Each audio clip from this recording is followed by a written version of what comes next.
Hello friends, सबको मेरा नमस्कार। मैं एक क्वालिफाइड चार्टर्ड अकाउंटेंट हूँ। Right now I am working with a nationalised bank और मैं ये चैनल शुरू करने जा रहा हूँ आज। The basic purpose of this channel is to educate the students, the learners who are preparing for civil services and who are preparing for banking exams like IBPS, RRBs, and many more. तो इस जो channel के माध्यम से मैं आपको banking and economy के बारे में थोड़ा सा जितना मेरे को ज्ञान है, जितना मेरे को उसके बारे में आता है, वो उसके बारे में मैं आपको अपडेट करूंगा।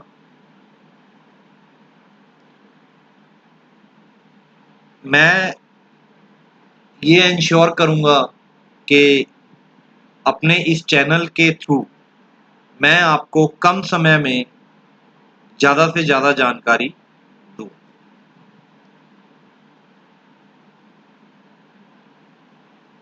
तो चलिए फ्रेंड्स, अभी मैं आपको आज का मेरा जो टॉपिक है वो है एमएसएमई के बारे में। जनरली जब भी हम न्यूज़ देखते हैं या हम किसी आस पड़ोस में देखते हैं, कुछ लोग ये बात कर रहे होते हैं कि यार एमएसएमईज को ये बेनिफिट दिया गया, एमएसएमईज को वो बेनिफिट दिया गया। तो मैं आपको बताने जा रहा हूँ कि ये एमएसएमई है क्या। चलिए अब हम रीड करते हैं। एमएसएमई एक वो यूनिट है, एक वो एंटरप्राइज है जो कि माइक्रो, स्मॉल या मीडियम क्लासिफिकेशन उसकी की गई है। ये क्लासिफिकेशन किस बेस पे की जाती है, चलिए उस चीज को देखते हैं। देखिए, एक micro enterprise where the investment is plant and machinery और equipment does not exceed 1 crore rupee and turnover does not exceed 5 crore rupee. एक माइक्रो एंटरप्राइज वो एंटरप्राइज होता है जिसमें हमारी जो प्लांट एंड मशीनरी, जब मैं बात कर रहा हूं plant and machinery, it means I am talking about a manufacturing concern. और जब मैं बात कर रहा हूं इक्विपमेंट की, it means I am talking about a service concern.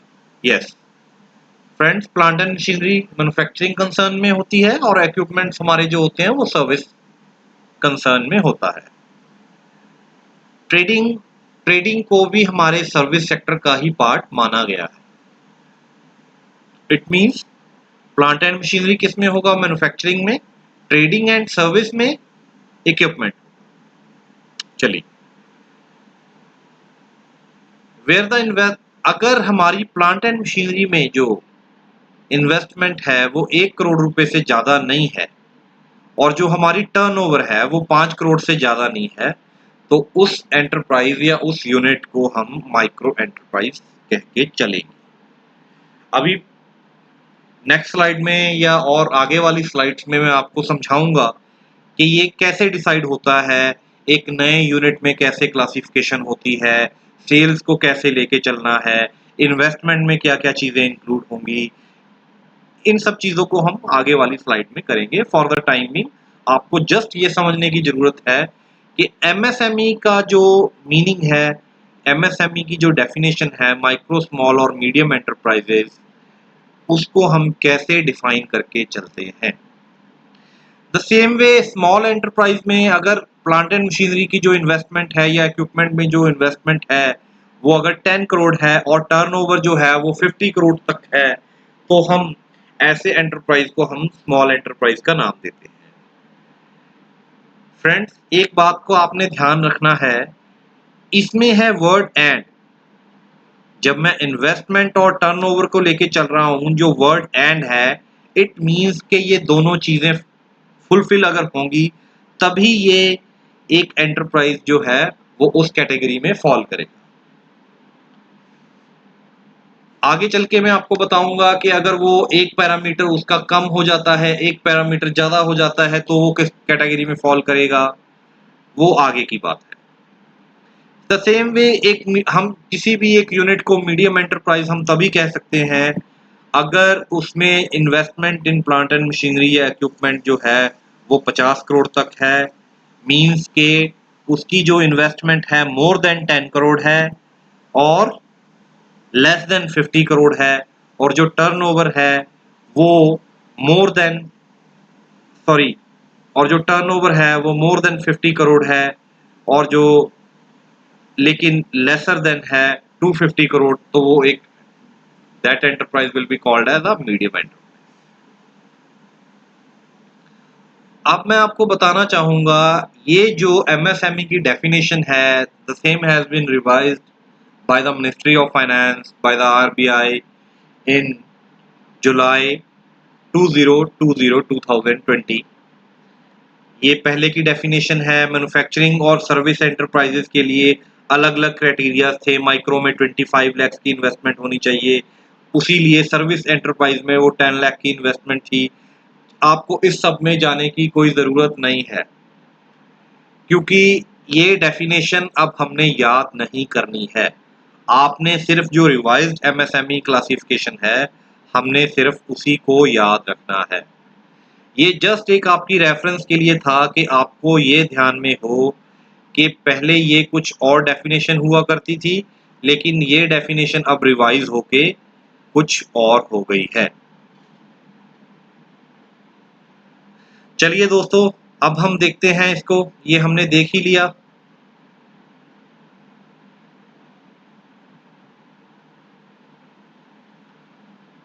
अब हम देखते हैं what is the composite criteria of investment and turnover for classification. अगर एक एंटरप्राइज कोई भी सीलिंग लिमिट जो स्पेसिफाइड है in either of the two criterias of investment और टर्नओवर, अगर इन दोनों में से किसी भी एक भी क्राइटेरिया को ब्रीच करता है, तो वो उस कैटेगरी में से सीज कर जाता है और वो नेक्स्ट हायर कैटेगरी में फॉल करने लग जाता है। मींस मान लीजिए, जैसे हमने देखा कि एक मान लीजिए एक स्मॉल एंटरप्राइज है जिसकी इन्वेस्टमेंट प्लांट एंड मशीनरी में जो है वो 8 करोड़ है, और उसकी जो टर्नओवर है दैट इज 45 करोड़। तो वो स्मॉल एंटरप्राइज है, लेकिन in the next very next year उसकी जो टर्नओवर है वो बढ़ के 60 करोड़ हो जाती है, और प्लांट एंड मशीनरी जो है वो सेम रह जाती है। अब वो एंटरप्राइज मीडियम एंटरप्राइज में फॉल करेगा। लेकिन इसकी फॉल करने की टाइमिंग क्या होगी, इसकी टाइमिंग कैसे देखेंगे हम कि वो किस टाइम पे वो फॉल करेगा, वो इस पैराग्राफ में बताया गया है। देखिए, it will cease to exist in that category and be placed in the next higher category, but no enterprise shall be placed in lower category unless it goes below the ceiling limit specified for its present category in both the criteria of investment as well as turnover।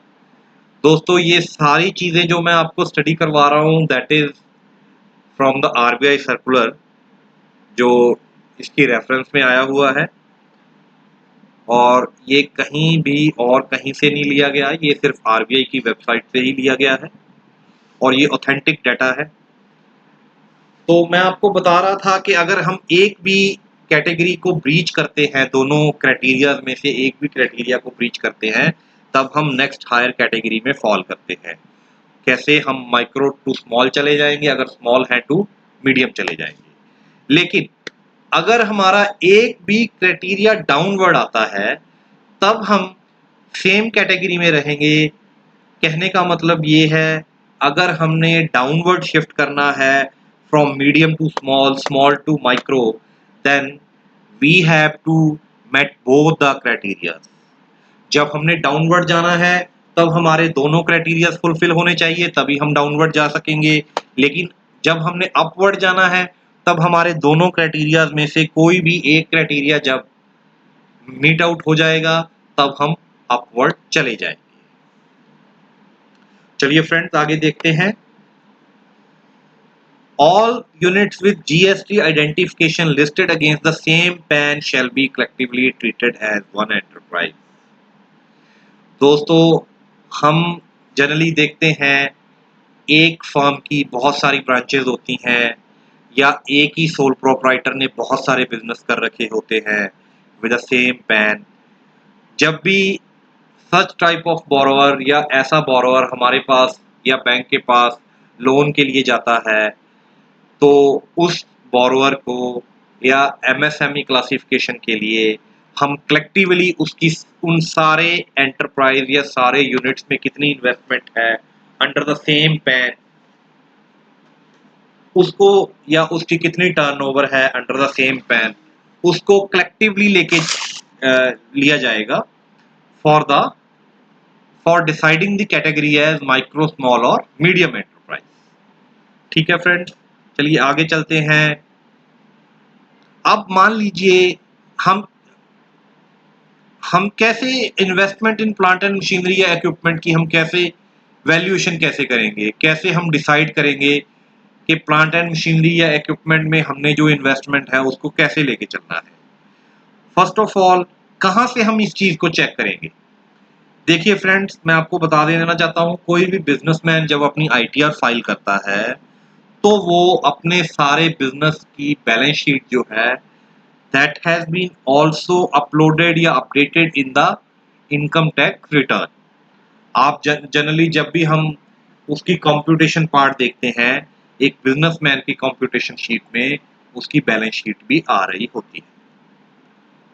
तो friends हमने जो MSME classification के लिए उसका plant and machinery या investment का data लेना है, इक्विपमेंट का डाटा लेना है, वो हम उसकी आईटीआर जो उसने प्रीवियस ईयर में फाइल की है उसके बेस पे हम उस चीज को क्लासिफाई करके चलेंगे।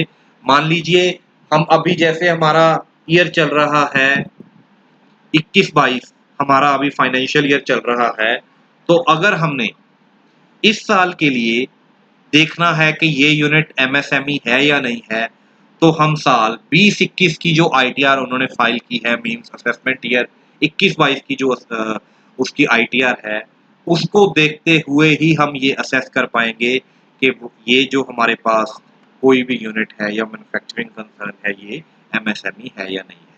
लेकिन अब मैं आपसे पूछना चाहूंगा या मैं आपको बताना चाहूंगा कि अगर एक नया एंटरप्राइज आता है उस केस में तो उसका कोई भी अभी पास्ट का डाटा या पास्ट का रिकॉर्ड हमारे पास अवेलेबल नहीं है। इन दैट केस जो है वो जितना जैसे भी सेल्फ डिक्लेरेशन करेगा उसका जो भी प्रमोटर सेल्फ डिक्लेयर करेगा कि मैं इसमें इतनी इन्वेस्टमेंट करना चाहता हूँ, प्लांट एंड मशीनरी इतनी लगाऊंगा, या जो भी वो प्रोविजनल या प्रोजेक्टेड डाटा मेरा लेके आ रहा है उस बेस पे ही हम उस यूनिट की क्लासिफिकेशन करके चलेंगे। अब दोस्तों प्लांट एंड मशीनरी या इक्विपमेंट का मीन जो है वो as per ITR income tax rules 1962 के अकॉर्डिंग ही लिया जाएगा।